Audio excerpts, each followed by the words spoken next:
Hello, good evening. Welcome to News Hour live on GBC News, your news and governance channel.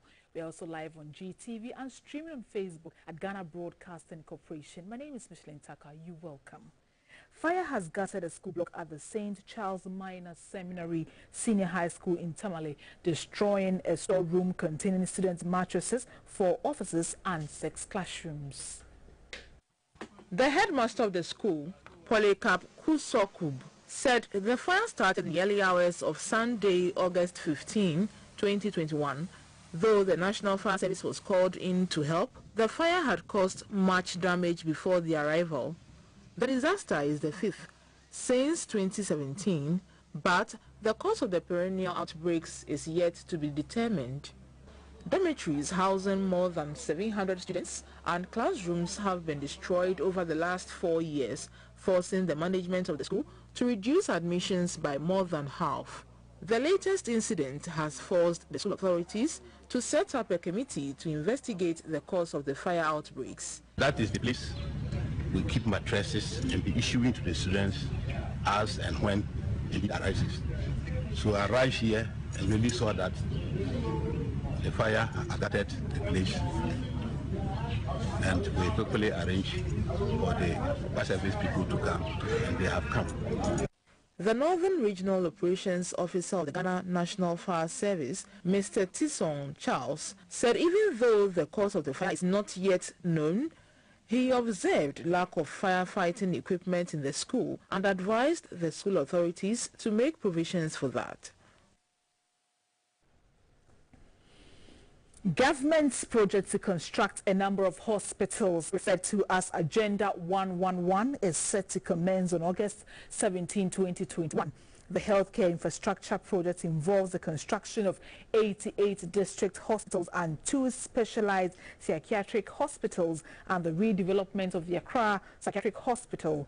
President Akufo-Addo is expected to be in Trede in the Ashanti region on Tuesday, August 17, to kickstart Agenda 111, the biggest healthcare investment in Ghana's history. Currently, commencement funding of $100 million has been made available to the project through the Ghana Infrastructure Investment Fund. For the projects themselves, it's budgeted at nearly $17 million for each of the district hospitals. The district and specialized hospitals are being funded by the government of Ghana, but for the regional hospitals, EPC arrangements have been made that come with their own funding associated with it. Contractors for the various projects have also been procured and are commencing work, with the first set starting from this week. Preference was given to local contractors and local labor, because it will also be the demonstration of what we call Ghanaian excellence that will, among other things, showcase what the Ghanaian construction and engineering community is also capable of doing. The project is expected to deepen healthcare delivery at all district levels and ensure that the Ghanaian can access high-quality healthcare at all district levels. It will also provide thousands of jobs for the healthcare staff who are going to be recruited and posted to these 111 facilities across the country: district hospitals, specialized hospitals, regional hospitals. Ghana is among the first in the sub-region to receive the Johnson & Johnson single dose, and the vaccination drive will start from Monday, August 16 to Friday, August 2021. At least 100,000 people above 18 years and living in COVID-19 hotspot areas in the Greater Accra, Kumasi will receive the Johnson & Johnson vaccine. The 7 implementing districts are Accra Metro, Okaikwe North, Ablekuma Central, Tema Metro, South, Katamaso, and Adenta. Persons who have received AstraZeneca and Sputnik V are not eligible for the Johnson & Johnson vaccine. Viruses are being harvested and shared from Accra and Kumasi. So until we quell that fire, it's going to be difficult to address the nationwide. Even though the major focus is going to be on where we have epidemiological, we are still reserving some from other hotspots in the other regions. Fortunately, we are expecting a few more vaccines in the next few weeks, and so that should help us. Approximately 600,000 AstraZeneca is expected within the next 2 weeks. So those who are waiting for the second dose will all be covered, and we'll have even extra to start people with a new one. We are expecting 1.3 million Pfizer, BioNTech coming, and then 1.2 million Moderna. Johnson & Johnson is a single dose, and if they come in as planned, we should be able to cover a large amount. So lactating mothers can take the vaccine. While we are not certain, we don't have evidence that is safe for pregnant women to take. So pregnant women are still not being vaccinated, and children under 12. The Ghana Health Service has tasked all health facilities in the country to initiate preparedness and response plans for the Marburg virus. This comes after an outbreak of the disease was recorded in neighboring West African country Guinea and has already claimed one life in the country. Health experts say the Marburg virus belongs to the same family as Ebola, and the virus is considered to be highly infectious. 9th of August 2021, the authorities in Guinea confirmed the case of Marburg. This is the first time the Marburg virus has been detected in West Africa. We have it in Central and East Africa. The patient in Guinea did not survive. I think they was isolated by 155 people who were under observation.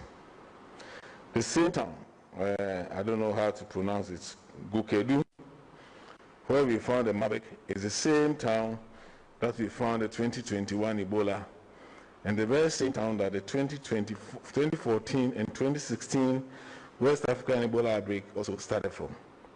The worry is the fact that it's in Abidjan, which is about 4 million population, and so that could be, can easily spread and affect us. For the Marburg, there's no vaccine and no any definitive antiviral treatment for that. So that's an area where we need to be very careful. And the Ghana Health Service and their partners have initiated systems. We already,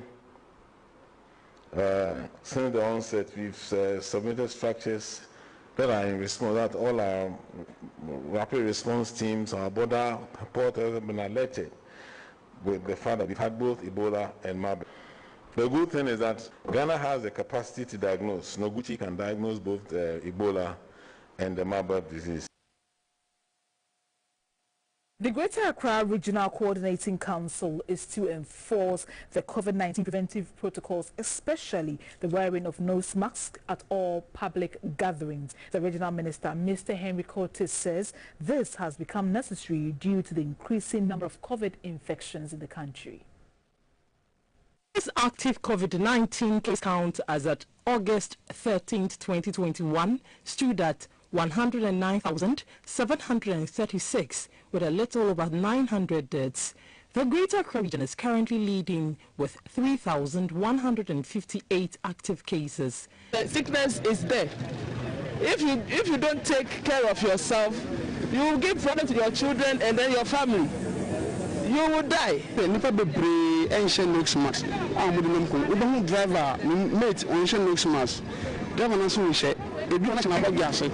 Despite the rise in the number of infections, adherence to the safety protocols, especially the wearing of nose mask, is low. We want to go back like we did in the early stages of the pandemic to ensure that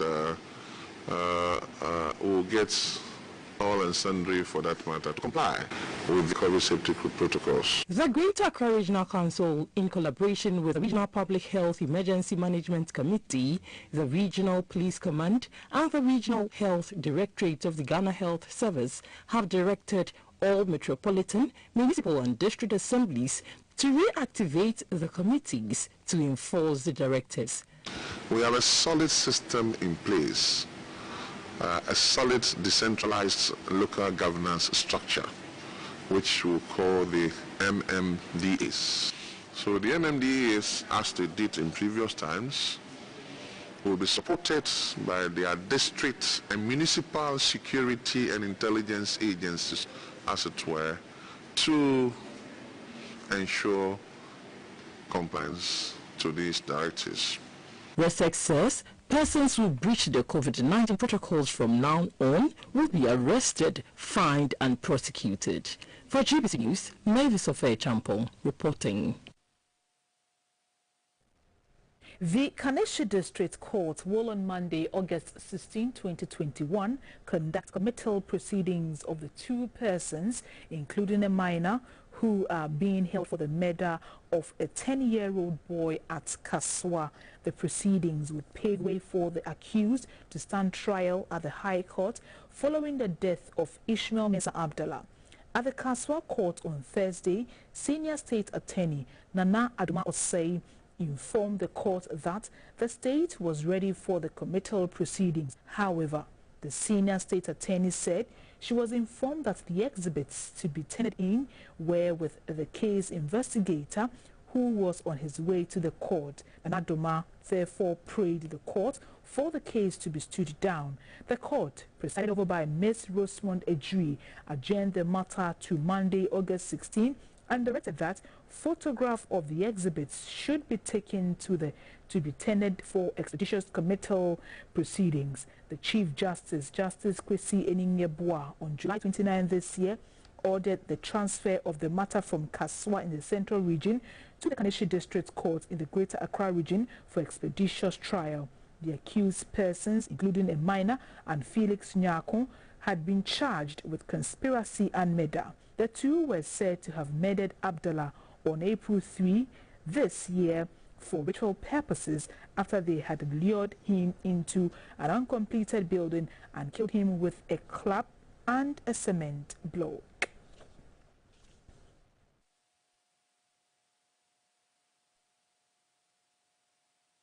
The rain that cut off the Wa-Nadoli highway caused more damage to roads in the region than expected.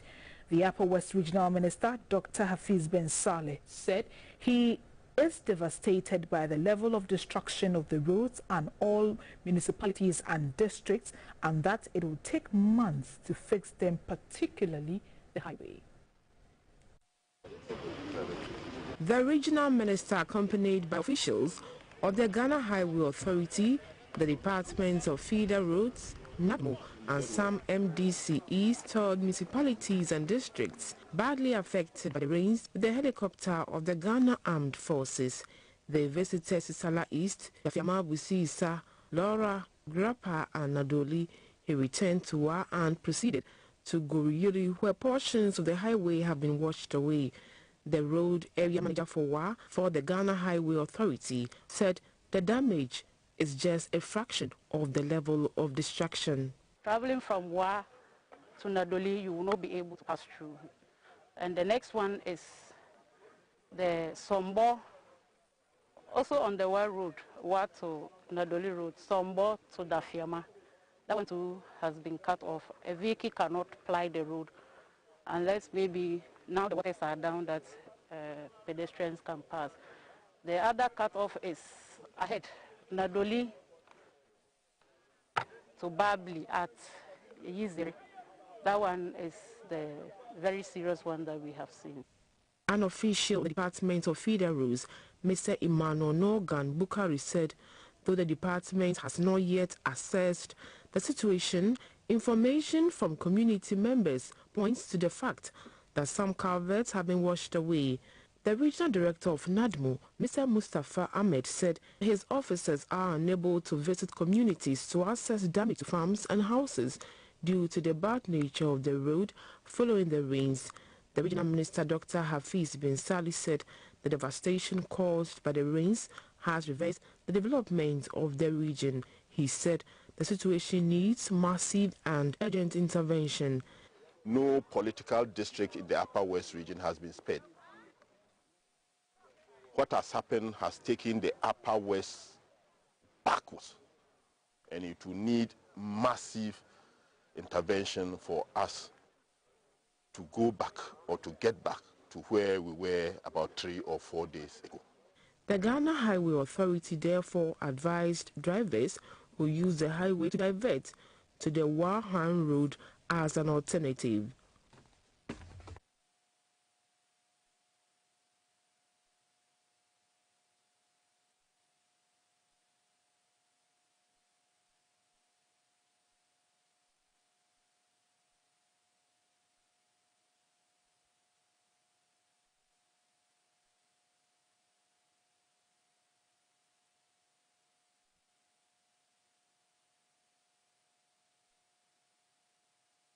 Indians across the globe are commemorating 75 years of independence. In Ghana, the High Commission hosted Indians across the country at the residence of the High Commissioner in Accra.